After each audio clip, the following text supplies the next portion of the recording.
hemos quedado justamente, ustedes son la sección A y la B, ¿no es cierto? Ya, entonces vamos a terminar lo que viene a ser la primera clase de psiquiatría.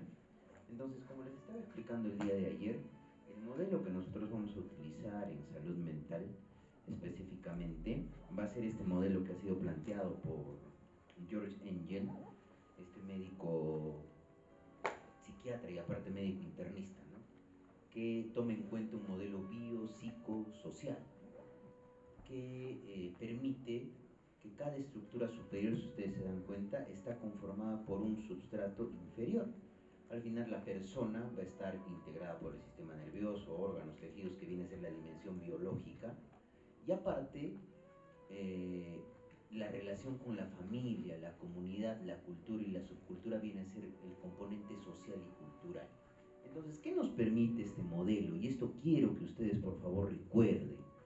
El modelo biológico nos va a permitir modificar ciertas funciones que tenemos a nivel cerebral a través del uso de psicofármacos o nuevas tecnologías para el tratamiento de trastornos psiquiátricos, ya sea estimulación magnética transcraniana repetitiva, estimulación del nervio vago, ¿correcto?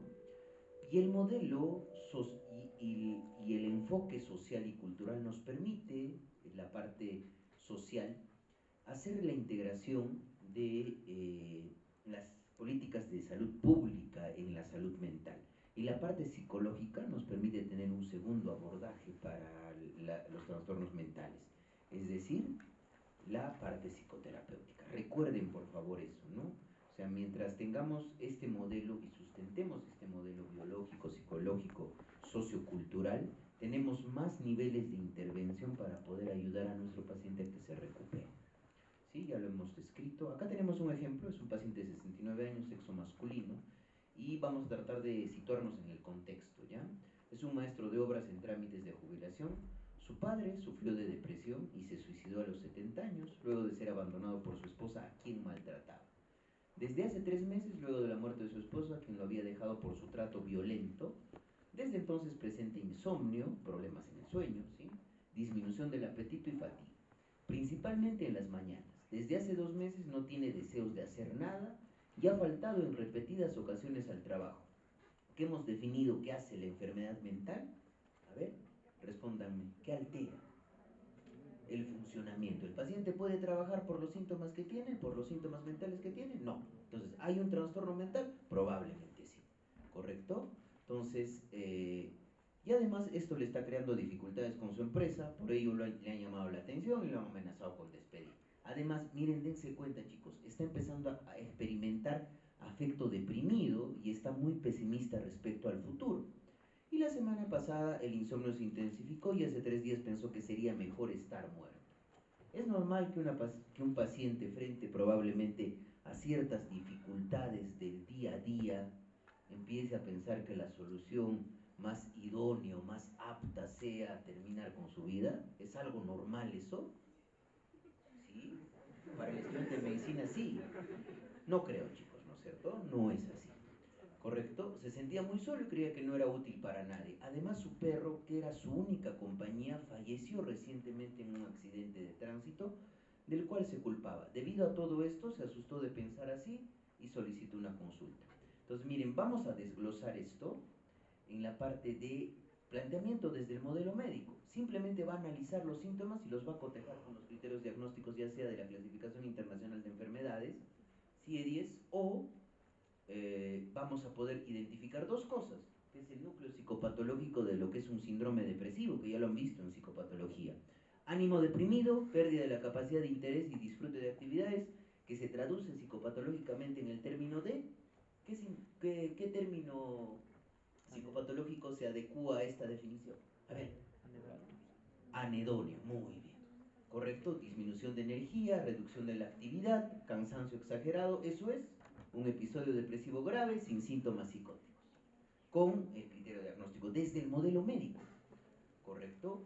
Y el tratamiento desde el modelo médico, entendiendo que esta enfermedad tiene una base neurobiológica, ¿cuál va a ser? Dar antidepresivos y probablemente por las ideas de suicidio, considerar el internamiento. Dense cuenta, esto es modelo médico. ¿Sí? Y el planteamiento desde el modelo biopsicosocial de Engels. desde la dimensión biológica va a analizar y cotejar esos criterios que hemos visto del modelo médico. Este F32.2, que es episodio depresivo mayor grave, sin síntomas psicóticos. Desde la dimensión psicológica, influye, chicos, que nuestro paciente haya tenido dos pérdidas, haya fallecido la esposa y también la mascota, y también probablemente tenga 70 años y está en una edad donde se va a jubilar y deja de trabajar. ¿Influirá en la expresión de los síntomas mentales o no? Ya, ¿ven? ¿Se dan cuenta? Y probablemente, ¿cómo vamos a intervenir en esta dimensión? A través de psicoterapia, modificando sus pensamientos. Y la dimensión social, lamentablemente, nuestros adultos mayores muchas veces están abandonados. Y es lo que nosotros conocemos como síndrome del nido vacío. Ustedes probablemente, muchos de ustedes viven aún con sus padres, pero van a terminar la carrera, probablemente algunos formen una familia, otros se vayan al extranjero y van a abandonar el hogar. Y sus padres se van a quedar solamente los dos. Y eso hace que el adulto mayor experimente cierta sintomatología depresiva que es normal, es como un duelo, pero que después se tiene que resolver, pero cuando se prolonga se puede transformar en un episodio depresivo. ¿Sí? Acá vamos a utilizar psicoterapia, acá utilizamos la psicofarmacología con internamiento, y en la dimensión social, netamente, actividades de salud pública, acceso a servicios de salud mental. ¿Correcto? Y ahora sí vamos a hablar de lo que es psicopatología y generalidades, y vamos a tratar de hacerlo rápido, porque yo sé que sus docentes de psicopatología les han enseñado bien la psicopatología. Bueno, o por lo menos con los alumnos que yo he hecho psicopatología, si hay alguno por acá, a ver, levante la mano. ¿No hay ninguno que le haya enseñado psicopatología? ¿Nadie? Bueno, ya. En psicopatología yo he tratado de enseñarles lo más importante. Vamos a ver, chicos, lo que conlleva, ¿qué es la psicopatología? ¿Qué es lo que diferencia la psicopatología del resto de las ciencias básicas de la medicina? Yo ya les estaba explicando esto, ¿no es cierto? Para que ustedes hagan un examen físico, puedan llegar a un diagnóstico sindrómico, han llevado el curso de semiología y propedéutica médica, que se llama así, ¿no es cierto? Que nos permite estudiar signos, síntomas en las diferentes enfermedades para establecer un diagnóstico. La psiquiatría es la única rama de la medicina que adquiere su carácter científico a través de una ciencia específica, que es la psicopatología. Entonces, ¿de dónde viene psicopatología? Psico, alma, ¿no es cierto? Patos, patología del alma. Entonces, al final, ¿cuál es el objeto de estudio de la psicopatología? No es un órgano, chicos, no es como, por ejemplo, la hepatología que estudia el hígado, o la nefrología que estudia el riñón, o simplemente la neurología que estudia el cerebro. No. La psicopatología, su objeto de estudio es la persona integral, sus funciones psicológicas superiores y cuando está alterada. ¿Sí? Entonces, podemos hablar que una persona que sufre de esclerosis múltiple, sin que la mayoría de las oportunidades esté afectado su persona. Tiene la esclerosis múltiple, pero no está afectada su persona. Probablemente va a tener alteraciones a nivel del examen neurológico. Y un paciente con esquizofrenia va a ver afectado de forma profunda su persona, es decir, su self, ¿sí? Traduciéndose en alteraciones de ¿qué? De funciones cerebrales superiores. Pensamiento, afecto, sensopercepción, atención, concentración, memoria, cálculo, ¿sí? Dense cuenta de eso. Entonces, va a ser el estudio sistemático, como lo hemos dicho, ¿no? De la experiencia, la cognición y el comportamiento anormal, porque la psicología estudia la cognición, la experiencia y el comportamiento normal. Recuerden eso. Entonces, vamos a tener diferentes tipos de estudios de psicopatología, de tipos de psicopatología. Dos grandes grupos de psicopatología, ¿sí? Pero la que nosotros vamos a utilizar, y está justamente en esta diapositiva, es la psicopatología descriptiva. ¿Qué es lo que hace la psicopatología descriptiva? Describe lo que el paciente subjetivamente reporta sin tratar de buscar una explicación para lo mismo, ¿correcto? Sin ser una psicopatología explicativa, ¿correcto? La psicopatología explicativa, por ejemplo, nos hace pensar a nuestro gran amigo Sigmund Freud, que pensaba que conflictos internos entre el yo y el superyo nos llevaban a desarrollar un síndrome depresivo, o represiones del niño generaban el complejo de Edipo o el complejo de Madonna, cosas que ahora científicamente no sirven, ¿sí? O sea, nosotros tenemos que tener en claro que lo que vamos a utilizar es psicopatología descriptiva. Lo que les digo, ¿no? Las experiencias anormales del paciente van a ser descritas por él. ¿Y cuál va a ser el ejercicio que tiene que hacer el estudiante de medicina en general y el psiquiatra en particular? Traducir esas experiencias subjetivas en un lenguaje psicopatológico que ustedes puedan entender y que podamos entendernos entre profesionales de la salud. Ese es el objetivo, ¿ya? Correcto. Entonces, la psicopatología descriptiva va a describir, como su nombre lo indica, ¿no? Y utilizar una terminología aceptada para definir y que sean asequibles esos términos. Por ejemplo, lo que describíamos, el paciente no tiene ganas de hacer nada. Anteriormente probablemente disfrutaba de ir al cine con sus hijos y ahora no va. O si va, ya no lo disfruta. Ese término, ¿cómo se denomina? Anedonia. Ese es el objetivo de la psicopatología descriptiva. Y es la habilidad profesional fundamental de la psiquiatría. Psiquiatra, chicos, que no sabe psicopatología, que no sabe describir o hacer la traducción psicopatológica de las experiencias subjetivas del paciente, no es un buen psiquiatra. ¿Correcto? Ustedes me tienen que conocer de manera general esto. O sea, ustedes no me van a ser psicopatólogos, ¿no es cierto? Tienen que conocer la parte general. Y el fenómeno subjetivo es revelado durante la evaluación clínica. Más el comportamiento observable me va a permitir llegar a un diagnóstico primeramente sindrómico. ¿Sí?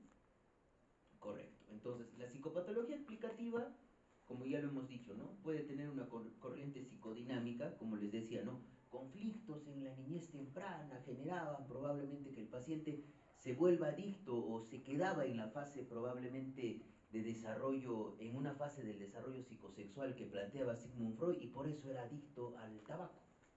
Por ejemplo, en la fase oral, se quedaba en la fase oral y era adicto al tabaco por esa fijación en esa fase. Pero eso no tiene ningún sustento científico, ¿correcto?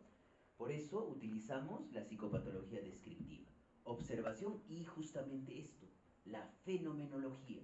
¿Y qué es la fenomenología? Es la ciencia que describe los fenómenos tal y como se nos presentan a nosotros. ¿Sí? Entonces, va a utilizar dos cosas. La evaluación empática de la experiencia subjetiva del paciente. Entonces, ¿cómo yo evalúo que un paciente esté triste, que tenga un ánimo deprimido? Cuando probablemente me trato de poner en sus zapatos y algún momento en mi vida yo me he sentido triste. Entonces, eso se llama el método empático, valorar la tristeza del paciente. Y se van a dar cuenta cuando hagan las prácticas que cuando un paciente está deprimido, transmite su ánimo deprimido, no los transmite. ¿Sí? Y la observación del comportamiento. Si ustedes ven un paciente que está callado, no establece contacto visual, empieza a hablar como si tuviera musitaciones, ¿no es cierto?, sin emitir sonidos, y voltea a cada momento, o se empieza a poner probablemente tapones de algodón en los oídos, probablemente ese paciente, por la observación conductual, tiene conducta alucinatoria y está experimentando alucinaciones. ¿Se dan cuenta? La observación conductual, ¿sí? Y vamos con los ejemplos, ¿no? La psicopatología descriptiva con un delirio va a tratar de describir qué es lo que la persona cree, cómo describe su experiencia, en qué evidencias basa su veracidad y cuál es el significado de esa creencia o noción para su situación vital. Y la psicopatología explicativa psicodinámica, que no la vamos a utilizar, intenta explicar en términos de lo que yo les decía, en términos de una determinada corriente psicológica, que es el psicoanálisis, por ejemplo, ¿no? Métodos de proyección. La psicopatología descriptiva observa, describe y clasifica, y la psicopatología explicativa trata de explicar por qué se presentó el delirio. Pero si nosotros utilizamos psicopatología descriptiva, a nosotros no nos importa cómo apareció el delirio, a nosotros nos importan las características de esa idea que es delirante, que la van a definir como delirante. Eso es lo que nos importa, ¿sí?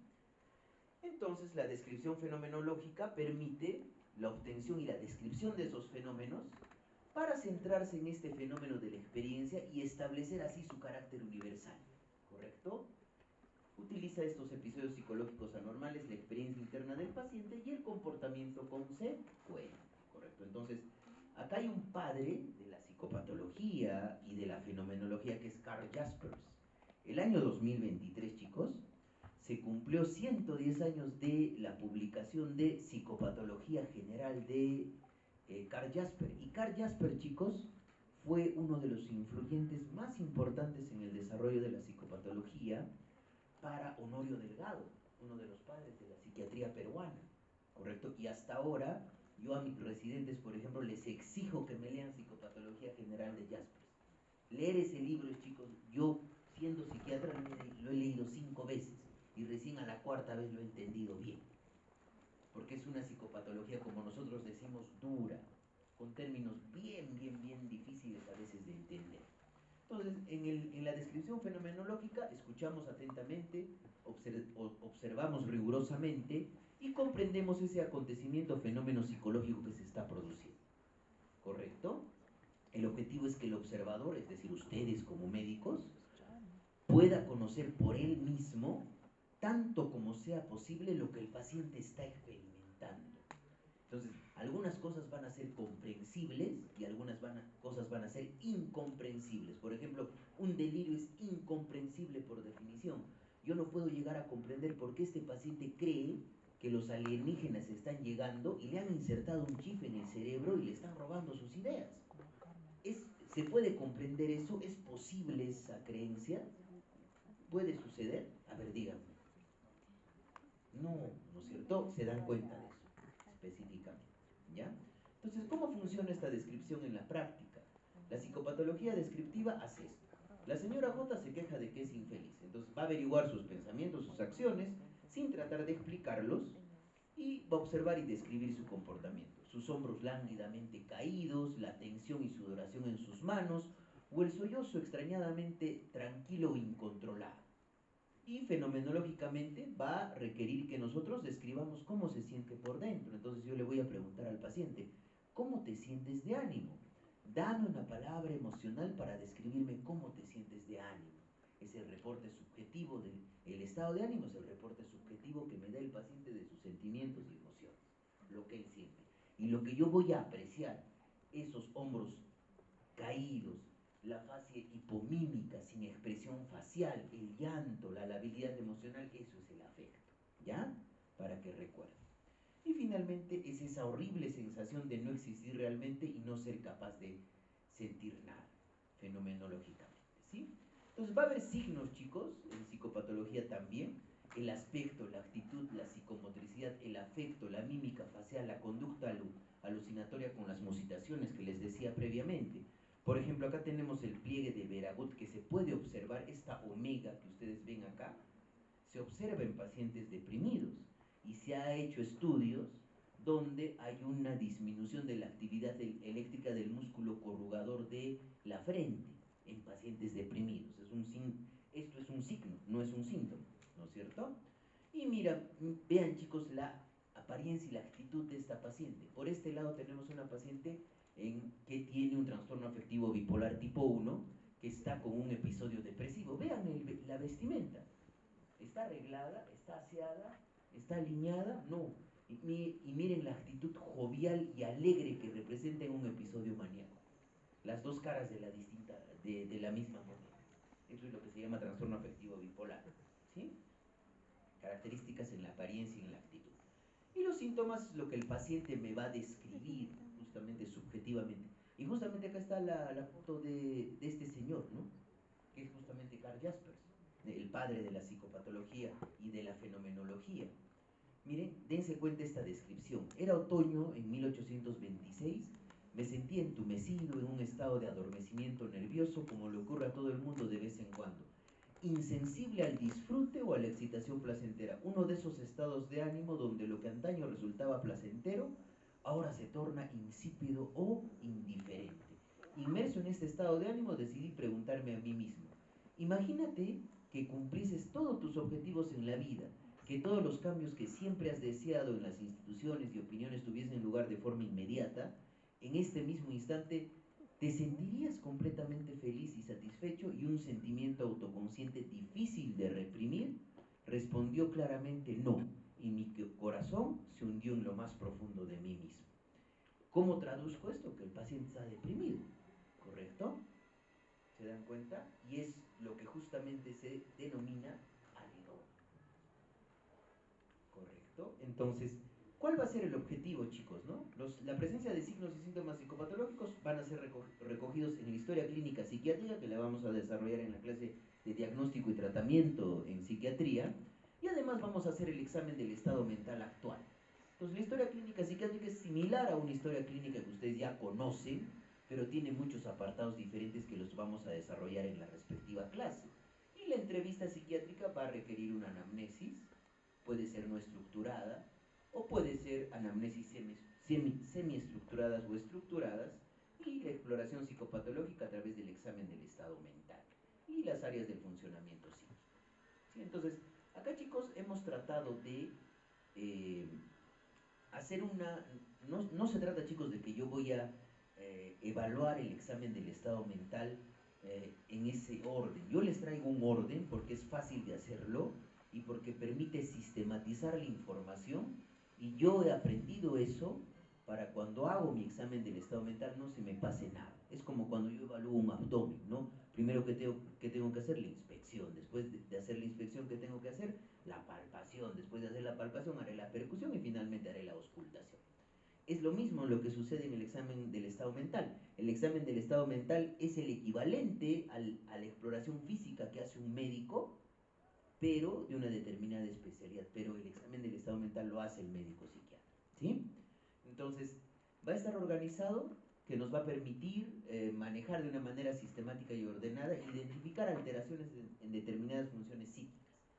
Entonces, es un proceso importantísimo, chicos, para poder determinar si existen síntomas y signos psicopatológicos junto con la entrevista, es decir, la entrevista psiquiátrica, la historia clínica psiquiátrica, más mi examen del estado mental me va a permitir abordar un diagnóstico, llegar a un diagnóstico. Pero para poder realizar un examen del estado mental se requieren 3 requisitos. El primero, que colabore el paciente, que comprenda las preguntas, probablemente en nuestro contexto sociocultural. Muchas veces cuando ustedes estén en el servicio rural urbano marginal en salud, van a enfrentarse a pacientes quechohablantes y va a ser un poco difícil comunicarse, ¿no es cierto? Y tenemos que entender y adecuar. El médico, chicos, tiene esa característica, ¿no? De poder adecuar su entrevista al nivel educativo de mi paciente. Yo a un paciente, por ejemplo, que no tiene primaria completa, no le voy a preguntar, señor, ¿usted tiene anedonia? No, no es cierto. Le voy a decir, y últimamente de repente antes le gustaba cocinar, atender a sus animalitos, ¿ya no lo está haciendo? No, doctor, le va a decir. Así identifico anedonia, ¿se dan cuenta? ¿Sí? Entonces, el examen del estado mental lo vamos a dividir así, chicos, se van a dar cuenta, y vamos a desarrollar las alteraciones. Aspecto o apariencia, psicomotricidad o conducta, lenguaje, afecto y estado de ánimo, el pensamiento, que lo dividimos en 2 cosas, proceso o curso del pensamiento, el contenido del pensamiento, senso-percepción y evaluación de la cognición, que tiene que ver la evaluación de la conciencia, la atención y concentración, la memoria, orientación, inteligencia, juicio, introspección, y las funciones biológicas con sus repercusiones somáticas. Es lo que yo denomino constantes vitales psiquiátricas, que de repente ayer ya lo he mencionado. Así como el cardiólogo valora la frecuencia cardíaca o el neumólogo valora la saturación de oxígeno, el médico psiquiatra valora, chicos, funciones vegetativas. Y las funciones vegetativas, ¿en qué se traducen? Nunca se olviden esto, por favor. En apetito, en el sueño, el deseo sexual. Esas 3 cosas yo siempre le tengo que preguntar a mi paciente. Y si ustedes se van a dar cuenta, cuando nosotros valoramos depresión, valoramos apetito y valoramos sueño. Eso es siempre importante, son constantes vitales psiquiátricas, y yo les pregunto en el examen teórico esto, ¿correcto? Recuerden, por favor. Entonces vamos a hablar primeramente del aspecto o la apariencia. Entonces, el aspecto o la apariencia, chicos, viene a ser cómo el paciente se presenta a mí, ¿no? Yo voy a empezar a sospechar probablemente que este paciente tiene un descuido de aseo e higiene personal porque probablemente no tiene un contacto con la realidad adecuado, ¿correcto? ¿Ustedes qué pensarían si, digamos, hoy día me vengo con mis sayonaras y me vengo con un short de playa y me vengo con un BBD y con mi sombrero de playa? ¿Qué tiene el doctor? No está adecuado para venir a la universidad a dictar sus clases así, ¿no es cierto? Eso es lo que observamos en el aspecto o apariencia.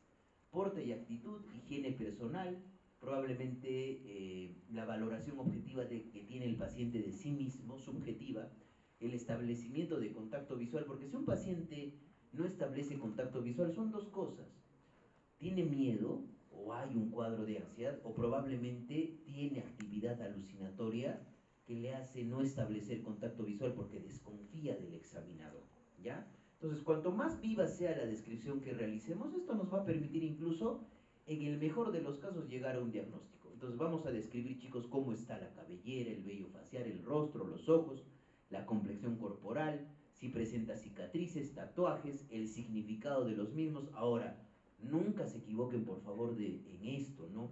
Las cicatrices, los piercing, últimamente son más frecuentes, pero un paciente no tiene un trastorno mental por tener un tatuaje, ¿no es cierto? Sin embargo, nuestra sociedad estigmatiza ese tipo de conductas, pero va a ser pues muy diferente de que yo vea a un paciente con un tatuaje de una imagen diabólica en toda la espalda, o que de repente yo vea a una paciente que tiene cicatrices en el antebrazo y que se ha hecho un tatuaje para tapar esas cicatrices.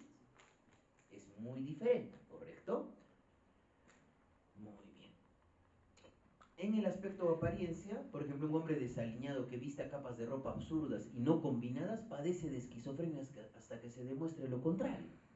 O una mujer extravagante, vestida seductoramente, con maquillaje brillante y que entre en el consultorio con un exceso de energía, sugiere que esa paciente está con un episodio maníaco. ¿Sí? Correcto. Muy bien. La psicomotricidad, chicos, viene a ser el funcionamiento mental que se le da a nuestros movimientos. ¿Y cómo se valora la psicomotricidad?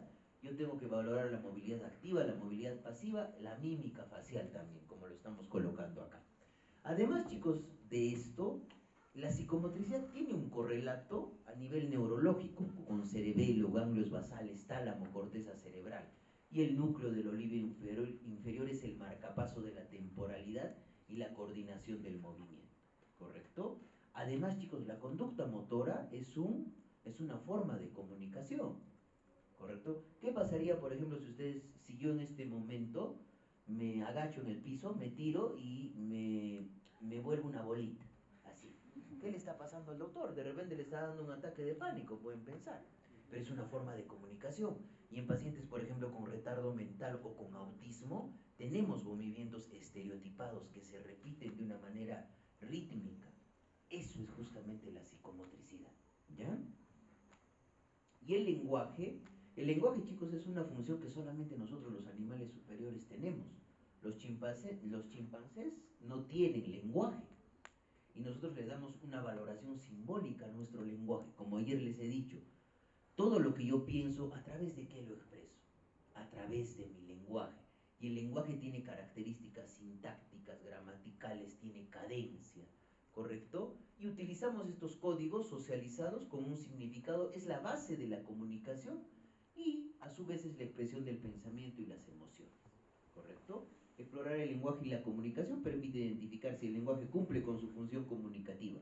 Hay pacientes probablemente que pueden estar con mutismo, no hablan, ¿correcto? O pacientes que pueden tener un lenguaje con elevada velocidad, ¿correcto?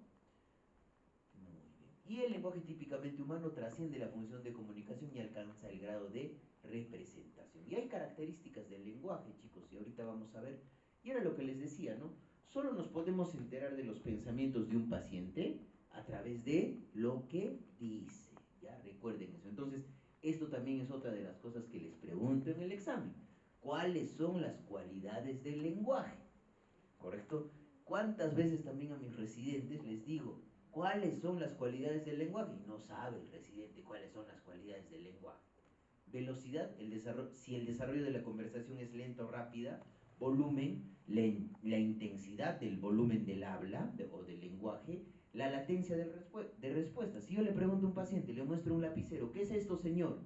Y si antes de los 2 segundos me dice el lapicero, su latencia de respuesta está aumentada o disminuida. ¿Mm? Y si incluso ni siquiera le muestro y me dice lapicero, la latencia de respuesta está aumentada. Un paciente maníaco, por ejemplo, está pendiente mucho de todos los estímulos. Y la calidad general, si realmente lo que el paciente me está hablando está transmitiendo un significado, o yo estoy entendiendo lo que me empieza a hablar. Si yo escucho a un paciente, por ejemplo, que dice, en la cabaña, fuego, caída, aire, ¿se entiende? Tiene sintaxis, no tiene calidad general. Entonces recuerden esto: velocidad, volumen, latencia de respuesta y calidad general del lenguaje. ¿Correcto? Ahora vamos al afecto y al estado de ánimo. Ya les he dicho, el estado de ánimo es el reporte subjetivo que el paciente da de sus sentimientos, lo que yo siento. Y el afecto es lo que el clínico evalúa y puede identificar respecto al estado emocional del paciente. ¿Ya? Eso recuerden. Normalmente un estado de ánimo, si yo me siento triste, voy a tener un afecto congruente con ese estado de ánimo. Si yo me siento ansioso, el afecto también va a ser congruente con el estado de ánimo. Pero si yo les digo, por ejemplo, que me siento triste y les comento, mi mamá acaba de fallecer ayer y me empiezo a reír, ¿es un afecto apropiado o inapropiado? Inapropiado. Y también el afecto, chicos, el afecto específicamente tiene sus cualidades. O sea, acá describimos algunos tipos de estado de ánimo, ¿no? Deprimido, disfórico, que es una mezcla entre ansiedad, un ánimo ansioso, deprimido, irritable, ¿correcto? Un ánimo elevado, donde se eleva el estado de ánimo, hay un mayor bienestar. Y lo normal es el ánimo eutímico, un ánimo expansivo donde hay una ausencia de control de la expresión emocional, y un ánimo irritable donde fácilmente el paciente se enoja, ¿no?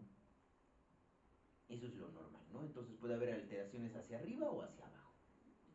Y las cualidades del afecto, yo quiero que recuerden esto con esta memotecnia, ¿no? ESRI, recuerden, ESRI, estabilidad, sentido de propiedad, rango del afecto e intensidad del afecto. ¿Correcto? Recuerden eso. La estabilidad, el afecto, chicos, va en un continuum, desde un afecto estable hasta un afecto lábil. O sea, el paciente puede estar muy bien y de repente escucha una noticia y se pone a llorar. Es estabilidad del afecto.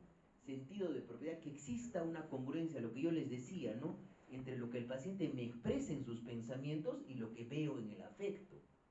Si un paciente dice, acabo de asesinar a un chico, y se empieza a reír, ¿el afecto es apropiado o inapropiado? Inapropiado, ¿no es cierto? Y el rango del afecto se refiere a la gama de la respuesta afectiva, que va desde un afecto encogido hasta uno plano.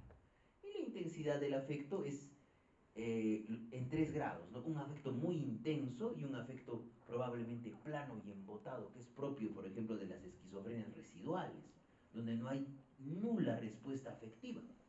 Pareciera que el paciente tiene un síndrome parkinsoniano porque tiene incluso hasta una amimia, ¿sí? Recuerden esto, ¿ya? Entonces, cualidades del afecto y cualidades del lenguaje. Recuerden esas dos cosas, ¿sí? Y vamos al pensamiento, que es la función más elaborada y compleja del psiquismo humano, que permite tener un conocimiento, es decir, ideas, y estas ideas se seleccionan y orientan hacia un propósito, que es el tema, siguiendo las vías establecidas por el proceso asociativo.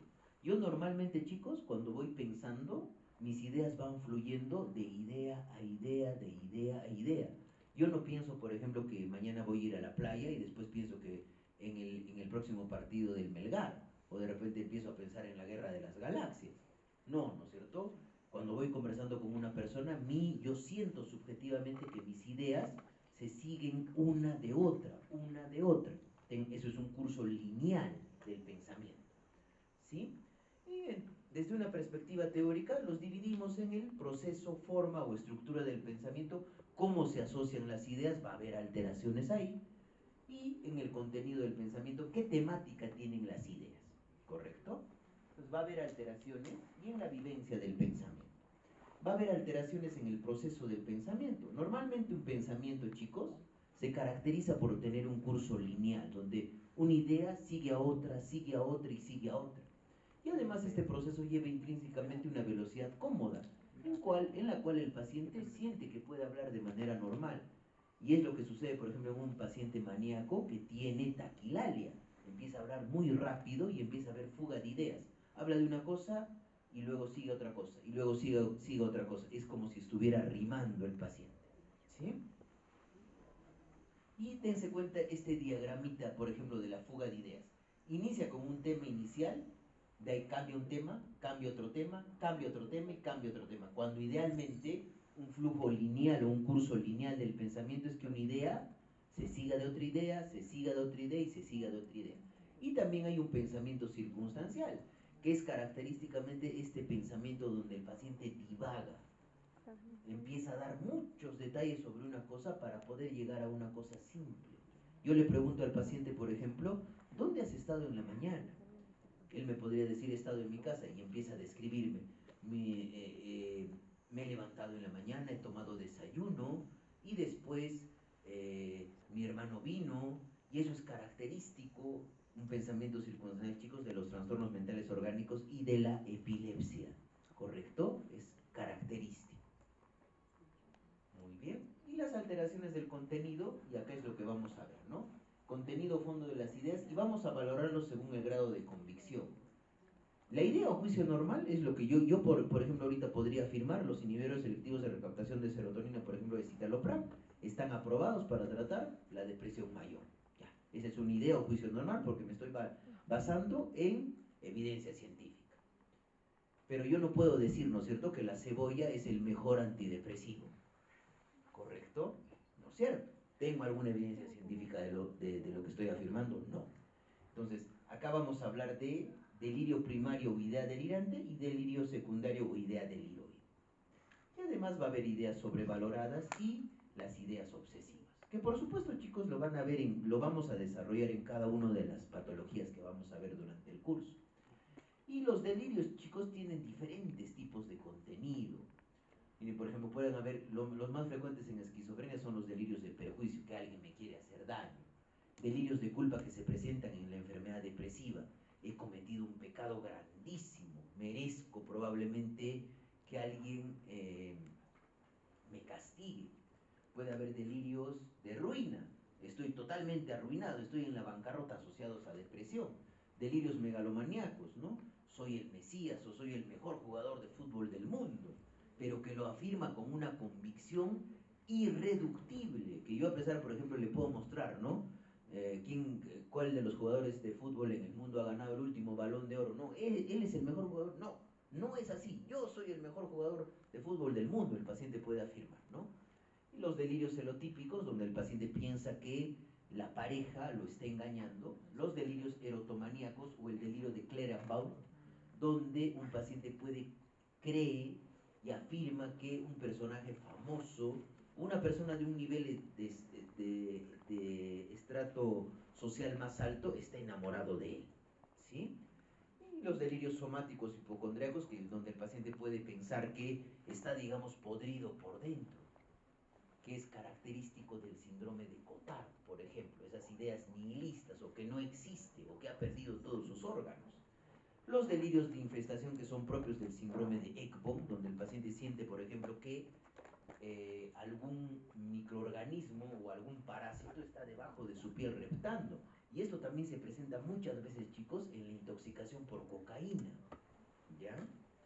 Y el delirio de identificación errónea o el síndrome de Capgras, donde el paciente piensa que una persona familiar, digamos, mi papá ha sido reemplazado por un doble idéntico a él, ¿correcto? Pero son ideas delirantes, donde se sostienen con una convicción muy férrea, ¿correcto? Y el paciente, a pesar de que yo lo trato de convencer de que no es así, el paciente sigue afirmando de que es así.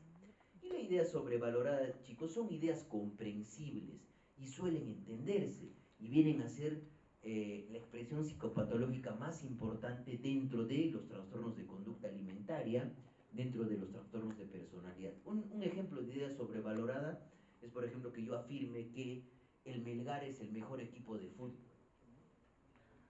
O, por ejemplo, las ideas sobrevaloradas que tienen aquellos activistas políticos que están en grupos extremistas islámicos, por ejemplo. Esas son ideas sobrevaloradas, pero que llegan a tener un fuerte tono afectivo y pueden entenderse desde la patobiografía del sujeto, ¿correcto? Y finalmente la idea obsesiva son ideas, pensamientos o imágenes repetitivos, no deseados, que se meten en la cabeza del paciente y le generan ansiedad. Y muchas veces estas ideas obsesivas tienen múltiples temáticas. Contaminarse, o que probablemente si es que yo veo a alguna de sus compañeras, ella se va a transformar en mí. Eso es pensamiento mágico. Pero el paciente sabe que eso no es real, es la gran diferencia con una idea delirante. ¿Me están entendiendo, no es cierto? Lo están entendiendo, ¿ya? Y el paciente al final se resiste también a estas ideas. Y a nivel de la sensopercepción, chicos, hay dos cosas importantes a tener en cuenta acá. La percepción y la representación. La percepción es ahorita lo que yo estoy viendo. Yo estoy viendo ahí a Homero, ¿no es cierto? Que le está saliendo un arcoíris después de rasurarse, ¿correcto? Pero yo no puedo decir que ahí estoy viendo un marciano y que Homero me está hablando, ¿no es cierto? No puedo decir eso. Una percepción normal es lo que describo al inicio. Y entonces hay dos cosas, percepción y representación. Entonces, nosotros tenemos un sistema neurológico que nos va a permitir percibir objetos, ¿correcto? Que lo que yo veo al frente mío es una botella, por ejemplo, de agua. Yo no le puedo decir a su compañero que eso es una botella de Coca-Cola, ¿no es cierto? ¿Se dan cuenta? Y además, esta experiencia va a estar organizada y se va a traducir en un juicio de realidad. Correcto, y va a haber alteraciones cuantitativas, cambios por ejemplo en la intensidad de la percepción, desde incremento de la intensidad como hiperestesia hasta disminución, hipoestesia, anestesia. Y alteraciones cualitativas como son las ilusiones, las alucinaciones, las pseudoalucinaciones y las alucinosis. Y acá tenemos un cuadrito bien importante para poder diferenciar, chicos, las diferentes alteraciones a nivel sensoperceptivo. Se da cuenta, por ejemplo, que en una alucinación no hay una corporealidad de la vivencia, pero ocurre en el espacio externo y el sujeto piensa que lo que está percibiendo es real. ¿Correcto? A ver, ¿cómo vamos con el tiempo, chicos? ¿Ya estamos sobre la hora? ¿Tienen otra clase? Sí. Ya, entonces vamos a tratar de ser rápidos, ¿ya? En la conciencia vamos a valorar que el paciente más que todo esté despierto y se pueda relacionar con los demás. Eso es lo más importante. Entonces, la exploración de la conciencia va a permitir que el sujeto esté alerta o no esté alerta y permite ver que el paciente integra su actividad biológica y lo que le rodea. Entonces va a haber igual, ¿no? Trastornos cuantitativos que van desde el coma hasta la hipervigilancia, ¿sí? Y en la conciencia los trastornos cualitativos se van a producir donde hay ciertos territorios más oscuros que otros, por ejemplo los estados crepusculares, donde normalmente nosotros tenemos una conciencia y sentimos que hay una continuidad en la conciencia. Cuando no hay una continuidad en la conciencia se producen estos estados crepusculares cuando se pierde esa continuidad. El estupor, chicos, es una alteración que tiene que ver con la ausencia de la parte relacional con la parte externa del mundo. En el estupor el paciente prácticamente no responde a estímulos intensos y en el delirium hay un estado confusional agudo donde hay un síndrome cerebral orgánico donde se altera el sueño, la vigilia y el nivel de conciencia fluctúa. ¿Correcto?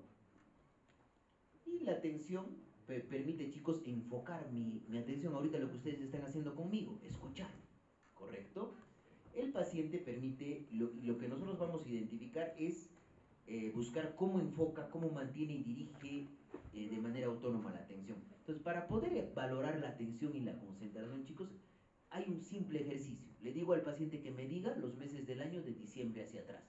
O que me diga el nombre de una persona que comience con la letra P, el nombre de un animal que comience con la letra P, o el nombre de una cosa o objeto que comience con la letra P. Cuando me responde de manera adecuada todo eso, tiene una atención y concentración conservada. ¿Sí?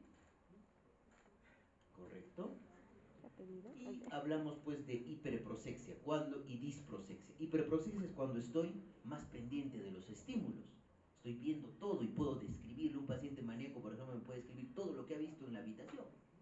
Y la disminución de la atención que se produce como disprosexia puede verse en trastornos afectivos, en trastornos del sueño y característicamente las alteraciones de la atención se ven en un trastorno que se presenta en niños y adolescentes, que es el trastorno de déficit de atención con hiperactividad, TDAH, ¿ya?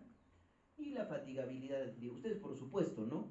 Si están en 6 horas de clase, las 2 últimas horas no van a atender nada. Esa es la verdad porque la atención se fatiga, ¿correcto? Y la memoria es la capacidad, chicos, de retener información, poderla recordar y poderla utilizar. Recuerden eso. Y hay diferentes tipos de memoria, para resumirlo, la memoria inmediata, que es la repetición de 3 cosas. ¿Cómo yo la valoro? Le digo al paciente que me diga, repítame por favor estas 3 palabras, monedero, zapato y pelota. Me lo repite, tiene una memoria inmediata conservada. Luego, probablemente en la evaluación del pensamiento, yo le voy a preguntar un refrán. Dígame, señor, para valorar la capacidad abstractiva, dígame, señor, qué significa en boca cerrada no entran moscas. Ya, me va a interpretar eso, y para valorar la memoria reciente, al momento de valorar memoria, le voy a decir, hace un momento le pregunté un refrán para que me lo interprete. ¿Qué refrán era? Estoy valorando la memoria reciente. Y la memoria remota recoge experiencia y acontecimientos pasados de la vida del paciente. Es decir, yo le puedo preguntar hechos históricos. Por ejemplo, ¿quién fue Cristóbal Colón? ¿Correcto? Pero yo, por ejemplo, a un paciente quechohablante no le voy a preguntar quién fue John F. Kennedy. ¿No es cierto? Tengo que adecuar mi entrevista. ¿Sí? Y va a haber igual alteraciones cuantitativas y alteraciones cualitativas, ¿no es cierto? Puede haber amnesia cuando se pierde información, y puede ser una amnesia retrógrada o de evocación, donde hay una incapacidad para evocar información previamente aprendida, y una amnesia anterógrada o de fijación, cuando el paciente aprende algo pero al momento se le olvida. ¿Sí? Recuerden eso. Y la hiperemnesia, donde hay un aumento de la capacidad para recordar. Hay algunos pacientes, por ejemplo, que se denominan los idiot salvants, que pueden recordar y pueden hacer, digamos, cálculos matemáticos enormes en un momento, ¿ya? Eso, y las alteraciones, ¿no? Paramnesias, confabulación, pseudología fantástica, que estas cosas, chicos, lo vamos a ver, ¿no? En los diferentes trastornos. Eso es algo muy importante que recuerden. Y los trastornos cualitativos, que viene a ser en la cualidad, que viene a ser el fenómeno, por ejemplo, de lo ya visto, el déjà vu, el fenómeno de lo jamás visto, el jamais vu, y el síndrome de Capgras o ilusión de socias, que yo les decía, ¿no? Decir que una persona familiar que yo conozco ha sido reemplazada por un doble idéntico, ¿correcto? Y la ecmesia, que viene a ser que el paciente se comporta y responde como si estuviera en una etapa anterior de su vida, como si fuera, digamos, se comporta como un niño, ¿correcto? Eso es ecmesia. ¿Listo? Y la orientación, chicos, permite valorar al paciente si se ubica en espacio, tiempo y persona. Y una de las alteraciones muy importantes, cuando hay alteración en la orientación, chicos, nos hace pensar más que todo en un proceso orgánico, ya sea una intoxicación por sustancias o probablemente un delirio, porque está desorientado, ¿correcto? Y la evaluación permite que el paciente se pueda ubicar en tiempo, espacio y persona. Y la valoración de la inteligencia, esto para resumir 2 cositas importantes, chicos, yo quiero que aprendan esto. Si yo le hago a un paciente que tiene un nivel educativo por lo menos de secundaria completa o hasta primaria completa, lo normal, utilizando este test, ¿no es cierto?, de la prueba rápida de inteligencia aproximada de Wilson, preguntarle 48 por 2 y que me responda 96, estoy seguro de que ese paciente tiene un 6 por encima de 70. Recuerden, por favor, eso, ¿ya? Y el juicio y raciocinio son las capacidades psicológicas que me permiten identificar que sí, efectivamente, lo que estoy viendo ahí era una botella de agua. ¿Correcto? Ese es juicio de realidad. Y me permite tener una razón lógica y una reflexión, y la capacidad de elección y decisión. La exploración del juicio permite que el paciente se identifique con su realidad y visualice el conjunto del funcionamiento de su capacidad cognitiva de abstracción y simbolización. Y la introspección, chicos, es, para resumirlo, saber de que estos síntomas que estoy experimentando, anedonia, ánimo deprimido, son producto de una enfermedad mental. Eso es la introspección o el insight, ¿sí? Y con su confrontación se logra un adecuado juicio de realidad. Va a depender del grado de conciencia, la comprensión del paciente sobre el hecho de sentirse enfermo. Y lo que les hablaba de las funciones, las constantes vitales psiquiátricas, ya les había dicho, sueño, apetito, el dolor también es algo muy importante. ¿Por qué? Porque el dolor es una experiencia tanto emocional como somática. En la ansiedad y depresión hay, chicos, ese tipo de alteraciones. Y el deseo sexual igual, ¿no? La conducta y el deseo sexual, el incremento y la disminución, y la capacidad para elaborar fantasías sexuales es algo muy importante. Igualmente la deposición es importante porque en muchos de nuestros pacientes, chicos, hay estreñimiento, hay diarrea, síndromes funcionales como el síndrome del intestino irritable, la colitis ulcerativa, la enfermedad de Crohn, llevan, chicos, este tipo de alteraciones. La micción también es muy importante porque, por ejemplo, pacientes que tienen ataques de pánico empiezan a tener disuria sin tener una infección del tracto urinario, ¿correcto? Eso a veces, muchas veces sucede en mujeres. ¿Sí? Y recordar que además de verse afectadas estas funciones por la presencia de enfermedad mental, son reguladas por neurotransmisores centrales, también se van a ver afectadas por el uso de psicofármacos.